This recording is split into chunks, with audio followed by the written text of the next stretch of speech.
ఈ గవర్నమెంట్ వచ్చిన తర్వాత కార్మిక వర్గానికి చాలా ప్రయోజనం చేకూర్చిందని మేము భావిస్తున్నాము. ఎందుకు చెబుతున్నాం అంటే ఈ మాట 2014లో తెలుగుదేశం పార్టీ అధికారంలో ఉన్నప్పుడు తెలంగాణ నుంచి ఇతర రాష్ట్రాల నుంచి మన ఆంధ్రప్రదేశ్ కి కార్మికుల పనుల కోసం నిమిత్తంగా వచ్చి చాలా ఆర్థికంగా బలపడ్డారు.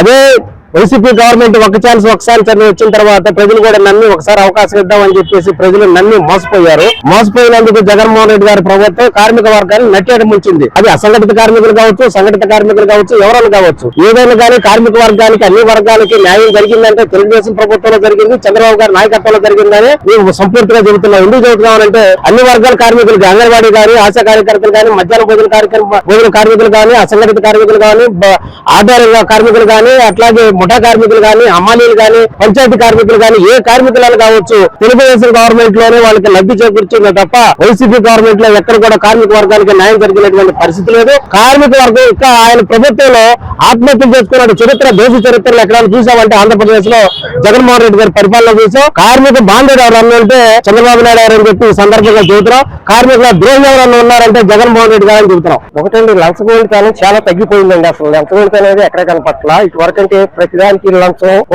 రికమెండేషన్ అవసరం అయ్యండి. ఇప్పుడు డైరెక్ట్ గా ఏ పనికైనా వ్యక్తి వెళ్ళి చేయించుకునే శక్తి వచ్చిందండి వాళ్ళ చంద్రబాబు గారి దయ వల్ల. గతంలో రికమెండేషన్, రాజకీయ నాయకులు రికమెండేషన్ కావాలండి. పోయిన గవర్నమెంట్ లో వాళ్ళు చెప్తూనే వాళ్ళు చేసేవాళ్ళు ఆఫీసర్లు పనులు. ఇప్పుడు అట్లా కాదండి, కలెక్టర్ గారి దగ్గరికైనా డైరెక్ట్ వెళ్ళి మాట్లాడగలిగే శక్తి నాకు వచ్చిందండి. ఎందుకంటే ఆ పౌరం చంద్రబాబు గారు ఇచ్చారు. అంటే ప్రతి వ్యక్తికి న్యాయం జరగాలని ఒక ఆలోచన ఉందండి. ఆయనకి ఖచ్చితంగా అమలు చేస్తున్నారు. భవిష్యత్తులో ఉంటారండి. మళ్ళీ 20 సంవత్సరాలు ముఖ్యమంత్రి ఆయనండి. ఆయన ఉంటే ఆంధ్రప్రదేశ్ స్వర్ణ ఆంధ్రప్రదేశ్ అవుద్దండి. ఇప్పుడు కార్మికులుగా మీకు ఈ గవర్నమెంట్ వచ్చిన తర్వాత మీకు ఎలా అనిపించింది? రోడ్లు నెంబర్ 1 అండి. బోతుల్లో తాళ్ళనే భయపడేవాళ్ళు అండి. ఇప్పుడు ఏ రోడ్డుకి వెళ్ళినా అంటే వేస్తున్నారండి, అన్ని వేస్తున్నారు కానీ అన్ని ఒకేసారి అవ్వవు కదండి. ఎందుకంటే అది డబ్బుతో కూడిన పని, తర్వాత వర్క్ పనితో కూడిన పని, మార్తా అయ్యే పని కదండి. చేస్తున్నారండి. రోడ్లన్నీ బాగున్నాయి. రోడ్లన్నీ బ్రహ్మాండంగా ఉన్నాయండి. మాది రావర్పాళ్ళు ఉన్నామండి. ఇటు వరకు రావాలంటే రింగ్ లోకి ఎంతో బాగా వేయించారు రోడ్డు. కళ్ళు మూసుకొచ్చేస్తాం, ఆ కటింగ్ లో నుంచి మళ్ళీ పాయింట్ లో తీసుకుని వెళ్ళిపోతున్నామండి బళ్ళు. ఇప్పుడు ఆ ఇబ్బంది ఏం లేదండి. చంద్రబాబు గారు పరిపాలన నెంబర్ 1 అండి. ఆయన పేరు ఎక్కడంటే అది సర్వనాశనం అయిపోతాడు. ఎందుకంటే రాజధాని పూర్తిగా పూర్తి చేస్తే ఆయన పేరు సువర్ణాక్షరాలతో రాయాలండి అక్కడ రాజధానిలో చంద్రబాబు గారి పేరు. సార్ మీరేం చేస్తూ ఉంటారు? విజయవాడ మున్సిపల్ కార్పొరేషన్ లో వెహికల్ డిపోలో అవుట్ సోర్సింగ్ డ్రైవర్ గా పనిచేస్తానండి. మాకు ఈ గవర్నమెంట్ వచ్చిన దగ్గర నుంచి సకాలంలో జీతాలు పడతాం కానీ పని ఒత్తిడి తగ్గిందండి. వెహికల్స్ కూడా కొత్త వెహికల్స్ అన్ని ప్రొవైడ్ చేశారు. పనిభారం తగ్గింది. మేము మా ఒంటి చాకిరి తగ్గి మిషన్ యంత్రాలతో సులభంగా పనిచేయగలుగుతున్నామండి.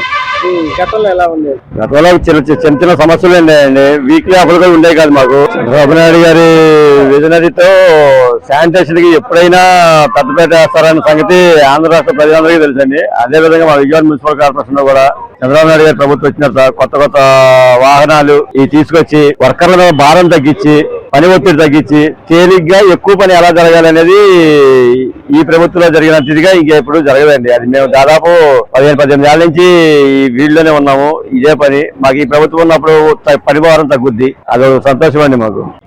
బాబాయ్ గారు, ముఖ్యంగా ప్రభుత్వం వచ్చిన తర్వాత కోట ప్రభుత్వం వచ్చిన ముఖ్యంగా కార్మికులకి ఏ విధంగా ఉంది? ఈ రోజు కార్మికుల సందర్భంగా మీకు ఎలా అనిపిస్తుంది? గతంలో ఎలాంటి ఇబ్బంది పడ్డారు? ఇప్పుడు చంద్రబాబు నాయుడు వచ్చిన తర్వాత ఎలా అయితే ఇది వరకు వైఎస్ఆర్ పరిపాలన మటుకు మేము చాలా ఇబ్బందులు పడ్డామండి. పని కూడా ఉండేది కాదు, పని ఉండేది కాదు. ఇప్పుడు పని ఉన్నా లేకపోయినా ఒక 5 రూపాయలు పెట్టుకుని అన్నా క్యాంటీన్కి వెళ్ళి హ్యాపీగా ఫోన్ చేస్తూ పని లేకపోయినా సరే ఒక 5 రూపాయలతో కడుపు నింపుకొని బాగానే ఉంటున్నామండి. ఈయన వచ్చిన ప్రభుత్వం వచ్చింది కానీ మాకు పనులు కూడా బాగానే ఉంటున్నాయి. దొరుకుతుంది. ఎలాంటి ఇబ్బంది పడే? ఇసుక దొరికేది కాదు, పనులు ఉండేవి కాదు, ఇంట్లో కూడా చాలా ఇబ్బందులు ఉండేది. ఇప్పుడు అలా ఇప్పుడైతే ఇబ్బంది ఏం లేదు సార్. ఇప్పుడైతే మాకైతే ఏ ఇబ్బంది లేదు. ఇప్పుడైతే మాకు అప్పుల్లో ఇసుక 1000 రూపాయలు ఉన్న ఇసుక 2000కి అమ్మేవారండి. ఇప్పుడైతే 1000 రూపాయలుగా ఒక ఆటో దొరుకుతుంది, మేము పని చేసుకోగలుగుతాం. ఇప్పుడు ప్రతి ఒక్కరు కూడా గూడు కూడా ఆయన అప్పుడులో మాకు గూడు ఇచ్చింది. ఇప్పుడు ప్రతి ఒక్కరు పిలిచి ఎక్కడొక్కడు గూడు కూడా ఇస్తున్నారు. ఇప్పుడు కార్మికులు గతంలో ఎలాంటి ఇబ్బంది పడ్డారు? ఇప్పుడు ప్రభుత్వం వచ్చిన తర్వాత ఆ ఇసుక దొరుకుతుంది, పనులు కూడా దొరుకుతుంది, టైంకి 5 రూపాయలు అన్నా క్యాంటీన్ భోజనం కూడా దొరుకుతుంది. ఎలా అనిపిస్తుంది? అన్న క్యాంటీన్ మనకి భోజనం అవుతుంది. పనికి వెళ్ళి అక్కడికి మనకి 2 రూపాయలు వస్తానే కాదు. కాంట్రాక్ట్ లో తీసుకుంటారు. మనకు వచ్చింది కబోర్డ్ లేట్లు అందలేదు. ఒక రోజు ఉంటే ఒక రోజు ఉంటుంది కాదు. ఇసుక ఎంతమంది ఇబ్బంది బాగా పడ్డాం. ఇబ్బందులు అని జగన్ ఉన్నప్పుడు ఇబ్బందులు బాగా పడ్డాం.